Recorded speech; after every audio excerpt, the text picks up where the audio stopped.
When the United States fought in Vietnam, it was organized modern technology versus organized human beings, and the human beings won. The Vietnam War was partly caused by some of the consequences of the Cold War. One of the causes for the Vietnam War was the belief held by America that communism was threatening to expand all over Southeast Asia. Before World War II, Vietnam had been a part of the French Empire, and during that war, the country had been overrun by the Japanese.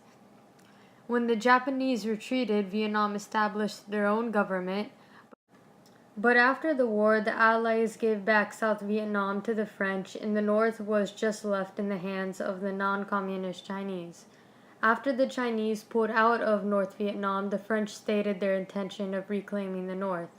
The French tried to win over the people of the North by offering them independence.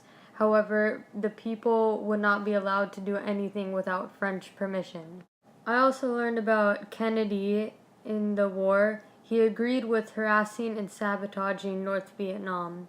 Kennedy and the U.S. government wanted this because they were pro-war. Many people spoke about the war, like Martin Luther King Jr. and Muhammad Ali. Again, most of the U.S. government supported the war, but a lot of the soldiers fighting for the U.S. did not want anything to do with it. Muhammad Ali refused to fight in what he called a white man's war, so the boxing authorities took away his title as champion, and Martin Luther King spoke out in 1967 at Riverside Church in New York. Young men began to refuse to register for the draft and refuse to be inducted if called. Even some veterans back from Vietnam formed a group called Vietnam Veterans Against the War. In April 1971, more than 1,000 of them went to Washington, D.C. to demonstrate against the war.